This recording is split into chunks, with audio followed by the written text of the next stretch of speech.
Welcome to Indrajeet study point. ये part 7 का second part है।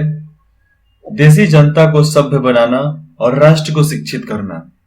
पार्ट 2 यहां से पढ़ेंगे पूरब की जघन्य गलतियां कि पूरब में कौन सी गलतियां थी। 19वीं सदी की शुरुआत से ही बहुत सारे अंग्रेज अफसर शिक्षा के प्रचारवादी दृष्टिकोण की आलोचना करने लगे थे। उनका कहना था कि पूरब समाजों का ज्ञान त्रुटियों से भरा हुआ है और अवैज्ञानिक है, और पूरब का जो ज्ञान है वो गलतियों और बहुत सारे अंधविश्वासों से भरा हुआ है जो अवैज्ञानिक तौर पे है, वैज्ञानिक नहीं है, अवैज्ञानिक है। उनके मुताबिक पूर्वी साहित्य अगंभीर और सतही है। मतलब वहां के उनके मुताबिक पूरब का जितना भी साहित्य था उसमें गंभीरता नहीं है और कोई सतह नहीं है, स्टेटस नहीं है उस सबका।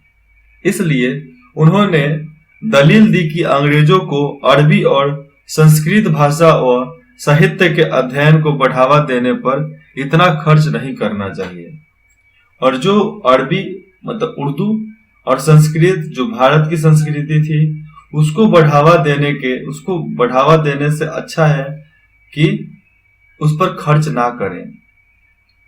उस पर खर्च करने से कोई फायदा नहीं है। ये दलील अंग्रेज के अफसरों का था, कुछ अफसरों का, लेकिन जो गवर्नर जनरल थे उनका नहीं था। प्रचारवादी पर हमला करने वाले में जेम्स मिल प्रमुख थे, और जेम्स मिल जो था वो प्रमुख था प्रचारवादी पर हमला करने के लिए। उनका विश्वास था कि अंग्रेजों को देसी जनता को खुश करने और उसका दिल जीतने के लिए जनता की इच्छा के हिसाब से उनकी भावनाओं को ध्यान में रखते हुए शिक्षा नहीं देनी चाहिए, और जो वो चाहते हैं वो शिक्षा नहीं देनी चाहिए। उनकी राय में शिक्षा के जरिए उपयोगी और व्यवहारिक चीजों का ज्ञान दिया जाना चाहिए। मतलब जेम्स मिल कहते थे कि इनको शिक्षा को क्या दो, शिक्षा में दो जो रोजमर्रा का जो ज्ञान हो, रोजमर्रा का दैनिक कार्य हो, उसी चीज की शिक्षा दो, बाकी मत दो। इसलिए भारतीय को पूर्वी समाजों के काव्य और धार्मिक साहित्य की बजाय ये पढ़ाया जाना चाहिए। अब यहां पर दिया जा रहा है कि समाज को काव्य और धार्मिक साहित्य को छोड़कर अब उन्हें ये पढ़ाना चाहिए पश्चिमी तौर पे वैज्ञानिक और तकनीकी सफलताएं हासिल कर ले, और इनको वैज्ञानिक तत्व पढ़ा दे, नहीं तो इनको तकनीकी पढ़ा दे। इसीलिए उस समय से ही कलकत्ता में केमिस्ट्री लैब खुला और अलग अलग प्रकार के बम से लेकर बहुत चीज बनाने के लिए वहां पर एक्सपेरिमेंट होने लगा था। 1830 के दशक तक प्रचारवादियों का विरोध और तीखा हो गया था। थॉमस विक्टर मार्कोले इन आलोचकों में से सबसे प्रमुख और प्रभावशाली विचारक थे। वह भारत को असभ्य देश मानते थे जिसे सभ्यता का पाठ पढ़ाना जरूरी था, और मार्कोले था जो विक्टर मार्कोले ये भारत को असभ्य मानता था जिसको सभ्यता का पाठ पढ़ाना जरूरी था। मतलब हम लोग को हमारे ही देश पे कब्जा करके हम ही को सभ्यता का पाठ पढ़ाना चाहता था। मार्कोले के मुताबिक पूर्वी ज्ञान की कोई भी शाखा इंग्लैंड की प्रगति के सक्षम नहीं है, और पूर्वी ज्ञान कोई भी जितना भी है वो इंग्लैंड के हिसाब से नहीं है, इंग्लैंड के जैसा नहीं है, इंग्लैंड के बराबर का भी नहीं है। मार्कोले का कहना था कि एक अच्छे यूरोपीय पुस्तकालय का केवल एक खाना ही भारत और अरब के समूचे देसी साहित्य के बराबर है। अच्छा, और मार्कोले का कहना था कि यूरोपीय पुस्तक जो है उसका एक भाग से ही मिलता है भारत और अरब के समूचे साहित्य।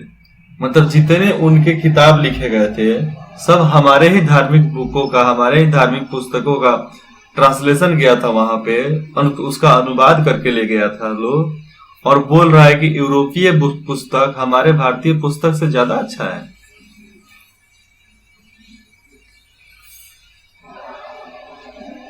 उसका तर्क था कि भारत में ब्रिटिश सरकार को प्राचार्यवादी ज्ञान पर सरकारी पैसा बर्बाद नहीं करना चाहिए, क्योंकि इससे कोई फायदा होने वाला नहीं है। सही है, यहाँ पे लोग उस समय अंधविश्वासी थे, लेकिन इतने भी नहीं थे कि समझ नहीं पाएंगे। और बहुत लोगों का आलोचना होता है जो अपने राज्य के लिए, अपने साम्राज्य के लिए कुछ ना कुछ तो बोलेंगे ही ना, उनको रखा ही गया है बोलने के लिए। गहन ऊर्जा और अवशेष पूर्वक मर्कोले ने अंग्रेजी भाषा सिखाने की जरूरत पर जोर दिया कि इन लोगों को अंग्रेजी सिखाना चाहिए, और अंग्रेजी सिखाया भी गया। उनका मानना था कि अंग्रेजों के ज्ञान से भारतीयों को दुनिया का श्रेष्ठतम साहित्यिक कृतियों को पढ़ने का मौका मिलेगा। मतलब जब ये लोग अंग्रेजी सीखेंगे तो दुनिया के श्रेष्ठतम साहित्य पढ़ने का मौका मिलेगा हम लोग को।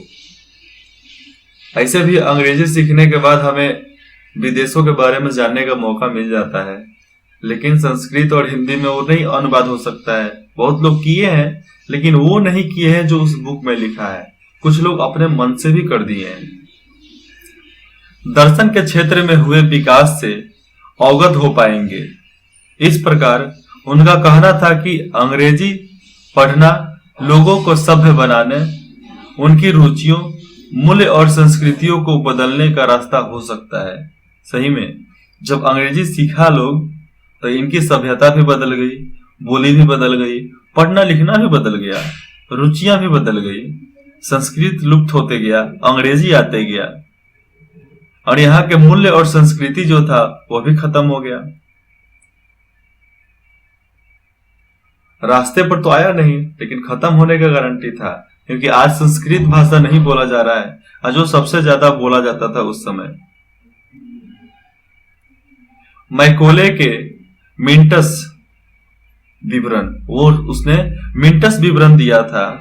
उसके आधार पर 1835 का अंग्रेजों का शिक्षा अधिनियम पारित किया गया।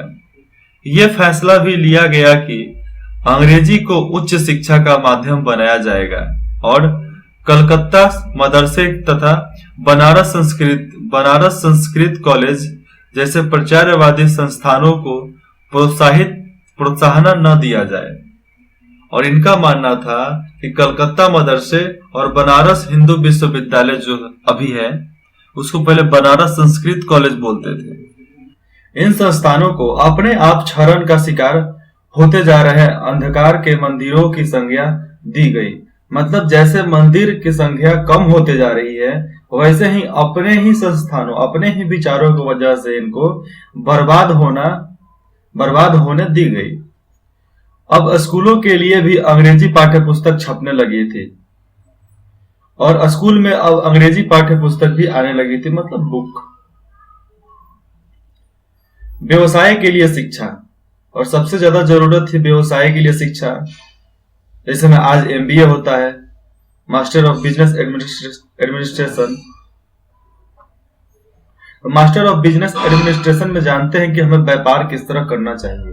ठीक है, ये बता दो।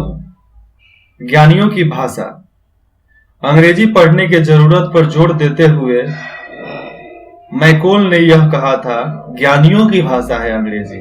अच्छा, सभी पक्ष इसी बात पर सहमत दिखाई देते हैं कि भारत के देशी लोगों द्वारा आमतौर पर बोली जाने वाली बोलियों में न तो साहित्यिक जानकारी होती है, इसके अलावा वे बोली इतनी दरिद्र और रूखी है कि अगर किसी और स्रोतों से उसका समृद्ध ना हो, जिसको समृद्ध ना किया जाए, बनाया नहीं जाए, तो मूल्यवान कृति का उसमें अनुवाद भी नहीं किया जा सकता है। इसलिए उसकी जब बनावटी, उसको सुधारना जरूरत है। थॉमस बेटिंगटन, नहीं यहां पर है बेटिंगटन मैकोले। थॉमस बेटिंगटन मैकोले भारतीय शिक्षा के विषय में 2 फरवरी 1835 के मिंटस में यह लिखा हुआ है। 1854 में ईस्ट इंडिया कंपनी के लंदन स्थित कोर्ट ऑफ डायरेक्टर्स ने भारतीय गवर्नर जनरल को शिक्षा के विषय में एक नोट भेजा। वहां के बोर्ड ऑफ डायरेक्टर ने एक नोट भेजा किसको? यहाँ के गवर्नर जनरल को, शिक्षा के विषय में। कंपनी के नियंत्रक मंडल के अध्यक्ष चार्ल्स वुड, और यहाँ के कंपनी के नियंत्रण किसके अंडर में था? उसके अध्यक्ष थे चार्ल्स वुड नाम के जरिए किया गया। इस संदेश को वुड का नीति पत्र वुड्स डिस्पैच का नाम से जाना गया। इस दस्तावेज में भारत में लागू की जाने वाली शिक्षा नीति की रूपरेखा स्पष्ट करते हुए एक बार फिर दोहराया गया है कि प्रचारवादी ज्ञान के साथ और यूरोपीय शिक्षा को अपनाने से कितना व्यवहारिक लाभ प्राप्त होगा, और इस प्रचारवादी ज्ञान को स्थापना या जब यहाँ पर हो जाएगा तो इससे कितना ज्यादा व्यवहारिक लाभ होगा उसके बाद मालूम चलेगा। इस दस्तावेज में यूरोपीय शिक्षा का एक व्यवहारिक लाभ आर्थिक क्षेत्र बताया गया है। व्यवहारिक लाभ आर्थिक क्षेत्र बताया गया है। उसके मुताबिक यूरोपीय शिक्षा के माध्यम से भारतीयों को व्यापार और वाणिज्य के विस्तार से होने वाले लाभों को समझने और देश के संस्थानों के विकास का महत्व समझाने में मदद मिलेगी। समझने में मदद मिल जाएगी किसी चीज को? देश को कैसे बनाना है, देश का व्यापार कैसा रखना है, देश का व्यापार होना कैसे चाहिए, उसका विस्तार कैसे करना है, देश के संसाधनों का विकास कैसे करना है। इसको समझने का माध्यम मिलेगा कब? जब इन लोगों को अंग्रेजी आ जाएगी तब, क्योंकि वो तो अंग्रेज में बोलते थे। यदि उन्हें यूरोपीय जीवन शैली से अवगत कराया गया तो उनकी रुचियों और आकांक्षाओं में भी बदलाव आएंगे और ब्रिटिश वस्तुओं की मांग पैदा होगी, क्योंकि तब यहाँ के लोग यूरोप में बनी चीजों को अपनाना और खरीदना शुरू कर देंगे। इनकी भी बात सही थी। अगर हमारे जीवन शैली में रोजमर्रा की जिंदगी में अंग्रेजी सामान आने लगे तो धीरे धीरे कुछ वर्षों में बदलाव तो होगा ही। इस वजह से उन लोगों का सामान भी बिकेगा और हम लोग बढ़िया से खरीदेंगे। आज भी बहुत सारा सामान जो है बाहर से एक्सपोर्ट करवाना पड़ता है, नहीं करवाएंगे तो हम लेंगे क्या? कंप्यूटराइज जितना भी सामान है सब इंडिया का नहीं है, सब इंडिया से बाहर से आता है। फिर भी हम लोग को इस्तेमाल करना है तो उसको लेना ही है। इस पर भारी कर चुकाना पड़ता है, टैक्स देना पड़ता है। इसीलिए तो इतना महंगा मिलता है ना। एचपी का लैपटॉप इतना महंगा थोड़े है, लेकिन उसको महंगा बनाया जा रहा है टैक्स के वजह से, पेट्रोलियम के वजह से, ट्रांसपोर्ट के वजह से। ये सब भारत में होने लगे तो बात ही खत्म, बहुत सस्ते दाम में मिल जाएगा। और वुड अपने नीति पत्र में बहुत कुछ ऐसा भी दिया था जो शिक्षा के रूप में ही था। वुड के नीति पत्र में यह तर्क भी दिया गया कि यूरोपीय शिक्षा से भारतीयों के नैतिक चरित्र का उत्थान होगा, मतलब उदय होगा, उनका बढ़ेगा, उत्थान होगा। इससे वे ज्यादा सत्यवादी और ईमानदार बन जाएंगे और फलस्वरूप कंपनी के पास भरोसेमंद कर्मचारी भी कम नहीं रहेंगे। अब इनको पढ़ा लिखा देने के बाद कंपनी के पास भरोसेमंद आदमी भी रहेंगे, कर्मचारी भी रहेंगे। दस्तावेजों के मुताबिक पूरब का साहित्य न केवल भयानक त्रुटियों से भरा पड़ा था, बल्कि यह लोगों में न तो काम के प्रति दायित्व और समर्पण का भाव पैदा कर सकता था और न ही शासन के लिए आवश्यक निपुणता पैदा कर सकता था। और जो पूरब का जितना भी साहित्य था, ग्रंथ था, और इतना त्रुटियों से भरा हुआ था, गलतियों से भरा हुआ था कि ना ही वो दायित्व समझ पाते थे उसमें, और ना ही समर्पण का भाव उसमें मिलता था, और ना ही शासन चलाने का कोई भी उसमें नियम था, कुछ नहीं था। ऐसा अंग्रेजों का मानना है। 1854 के नीति पत्र के बाद अंग्रेजों ने कई अहम कदम उठाए। सरकारी शिक्षा विभागों का गठन किया ताकि शिक्षा संबंधी सभी मामलों पर सरकार का नियंत्रण स्थापित किया जा सके। विश्वविद्यालय शिक्षा के और विश्वविद्यालय का नाम कैसे पड़ा? विश्वविद्यालय इसलिए क्योंकि पहले भारत बहुत सारे राज्यों में बटा हुआ था, तो हर एक अलग अलग देश ही था। भारत में आज 29 राज्य हैं, तो ये सब 29 देश थे, लेकिन फिर इनको एक किया गया, भारत माता में मिला दिया गया, इसलिए ये राज्य बन गए और ये देश बन गया। ठीक, तो इसीलिए जहां पे ही स्कूल बनता था, कोई भी विद्यालय बनेगा, उसमें हर राज्य के लड़के पढ़ने आते थे, विद्यार्थी पढ़ने आते थे, इसलिए उसे विश्वविद्यालय का नाम दिया गया। लेकिन वो विश्वविद्यालय नहीं था, लेकिन फिर भी ईरान के, यूनान के लोग भी पढ़ने आते थे, अफ्रीका के लोग भी पढ़ने आए हैं नालंदा में। शिक्षा की व्यवस्था, विश्वविद्यालय शिक्षा की व्यवस्था विकसित करने के लिए भी कदम उठाए गए, बहुत कदम उठाया गया शिक्षा को बनाने के लिए।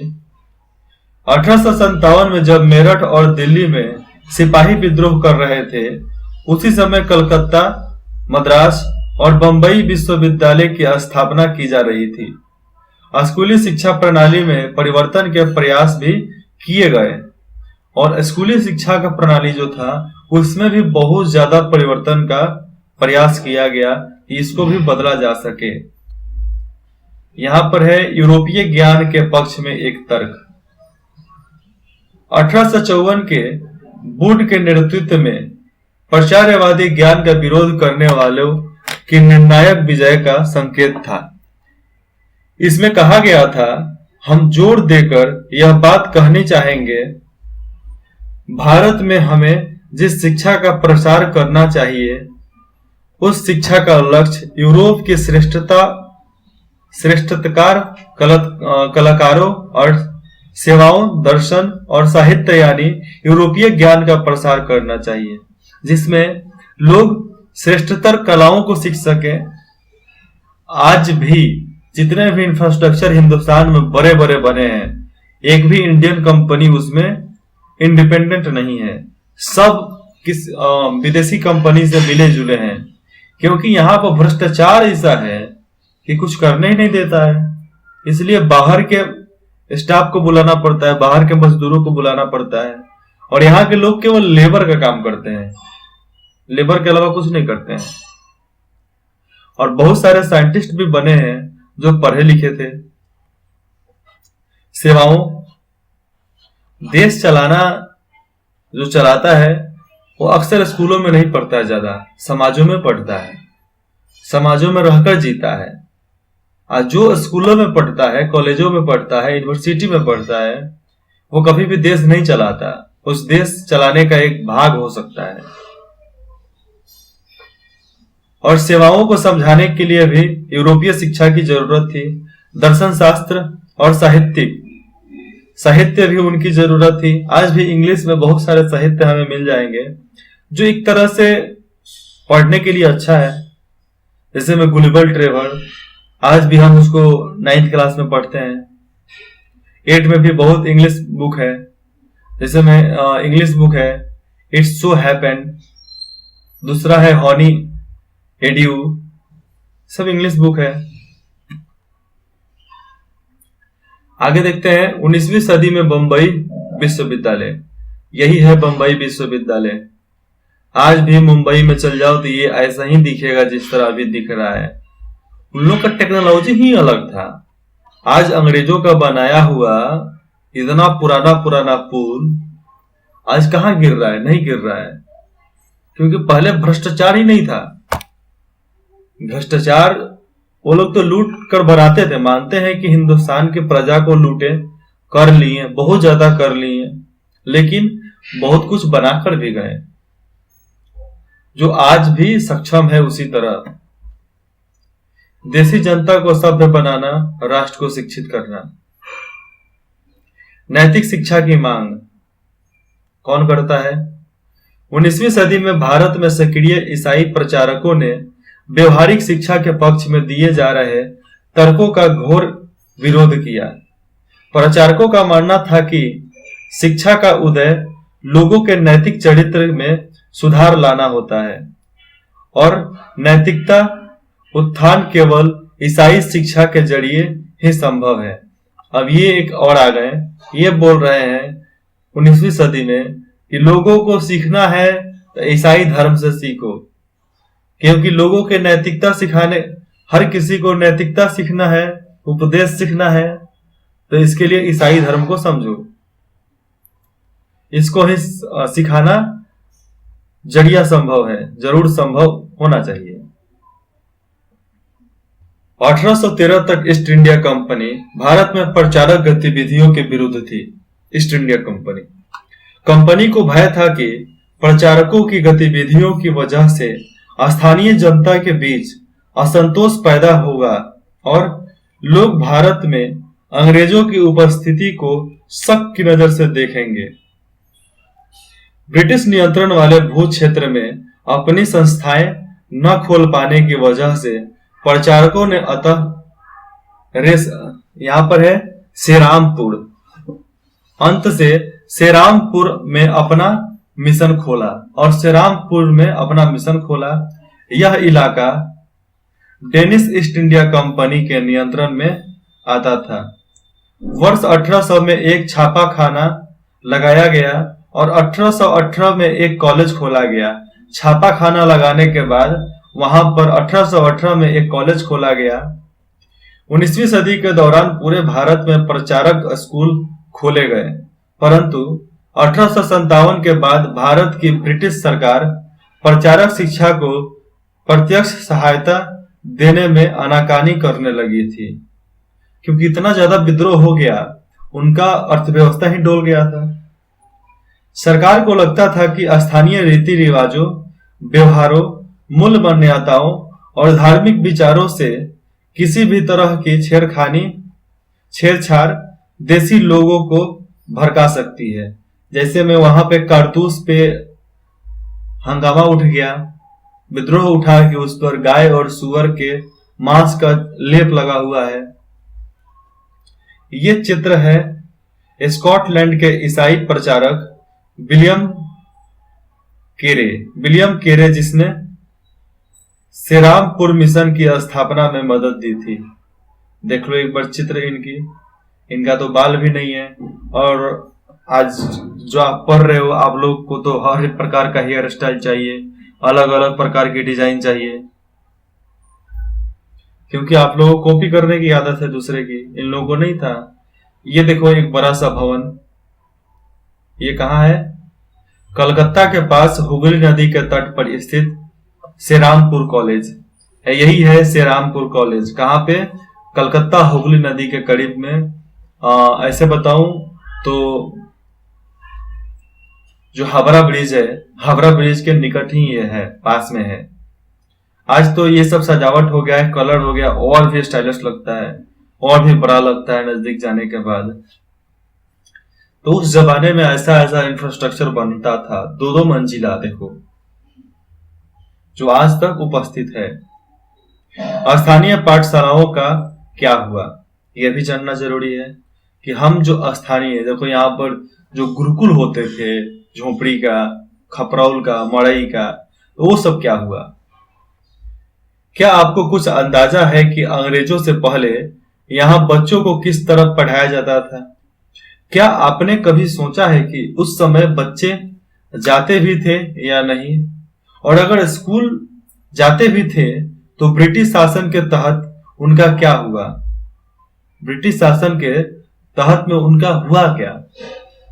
तो पहले के गुरुकुल में जब पढ़ाई होता था तो पढ़ाई करेंगे, जब कटनी और बोनी का समय आ जाएगा तो सारे छात्र लोग अपने घर में कटनी और बुआई करने में लग जाएंगे। लेकिन जो गुरुकुल में हमेशा रहकर पढ़ते थे उनकी शिक्षा 14 से 22 से 25 वर्ष तक होती थी। उसके बाद भी अलग अलग ग्रंथों और कवियों से लोग पढ़ते थे, ऐसा बात नहीं है कि नहीं पढ़ते थे। विलियम एडम की रिपोर्ट, और विलियम एडम की रिपोर्ट क्या बोलती है? जिस तरह डॉक्टर का रिपोर्ट आता है वैसे ही इनका भी रिपोर्ट आता है। 1830 के दशक में स्कॉटलैंड में आई ईसाई प्रचारक विलियम एडम ने बंगाल और बिहार के जिलों का दौरा किया। कंपनी ने उन्हें देसी स्कूलों में शिक्षा की प्रगति पर रिपोर्ट तैयार करने का जिम्मा सौंपा था। एडम ने जो रिपोर्ट तैयार की वह दिलचस्प थी। और एडम ने क्या रिपोर्ट तय की थी, क्या रिपोर्ट सबमिट की थी? एडम ने पाया कि बंगाल और बिहार के 1 लाख से ज्यादा पाठशालाएं, 1 लाख से ज्यादा पाठशालाएं, स्कूल, छोटे छोटे, ये बहुत छोटे छोटे केंद्र थे जिनमें आमतौर पर 20 से ज्यादा विद्यार्थी नहीं होते थे। फिर भी इन पाठशालाओं में पढ़ने वाले बच्चों की कुल संख्या काफी बड़ी, यानी 20 लाख से भी ज्यादा थी। कितना स्कूल था? 1 लाख से ज्यादा और 20 लाख से ज्यादा स्कूल, मतलब एक स्कूल में 1 लाख हो गया ना, तो 20 लाख तो कितना होता है? कितना एक स्कूल में कितना बच्चा पढ़ेगा?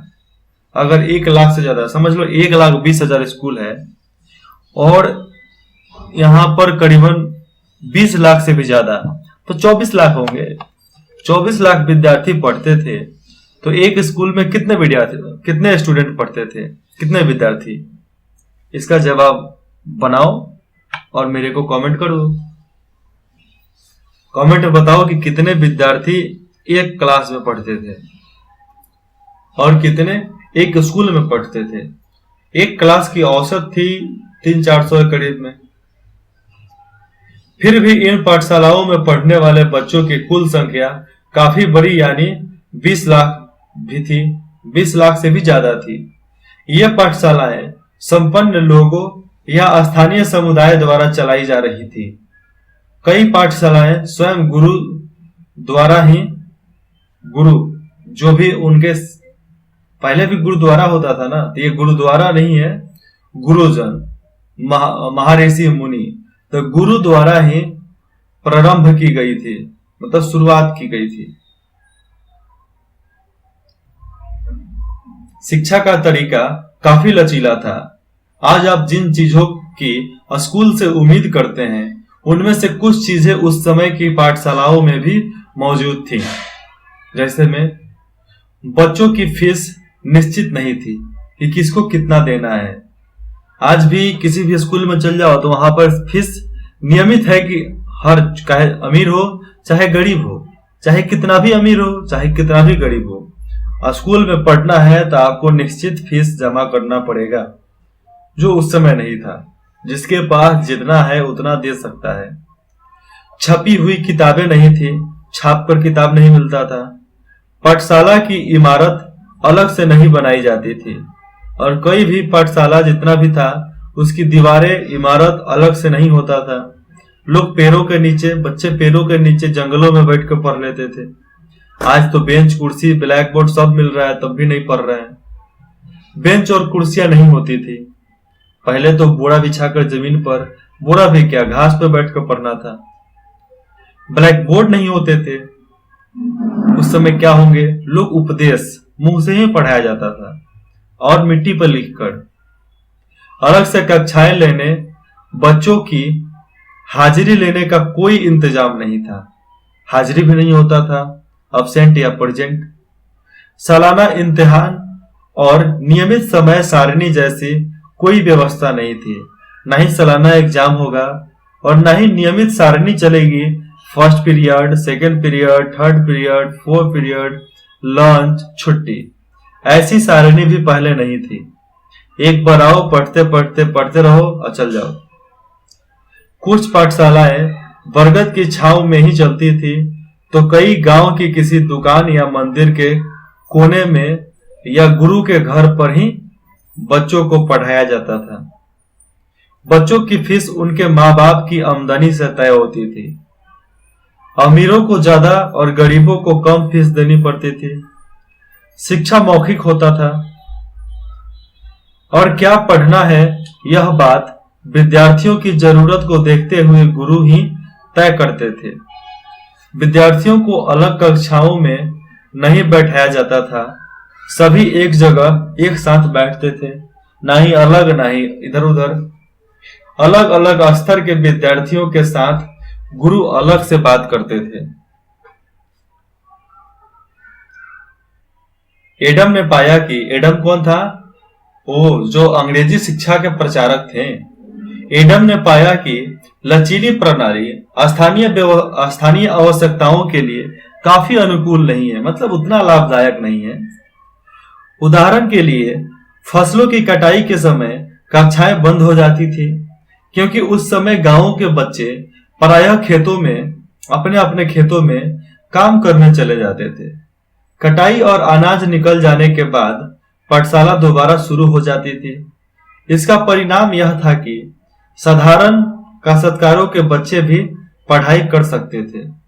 इसके वजह से जो साधारण परिवार के बच्चे थे, जो किसानों के बच्चे थे, वह भी जाकर स्कूल में पढ़ाई कर सकते थे। अन्यथा दूसरे को कहाँ समय मिलेगा? अगर आज के स्कूल में 3 महीना नहीं जाओ तो फीस के वजह से नाम कट जाएगा। तो ये सब तो आम हो गया है आज के समय में, ये कोई नई बात नहीं है। तो फिर अगले भाग में पढ़ते हैं इसके आगे की पढ़ाई, इसके आगे का टॉपिक। और इंद्रजीत स्टडी पॉइंट में जुड़ने के लिए आप सभी का हमारे और हमारी टीम की तरफ से धन्यवाद।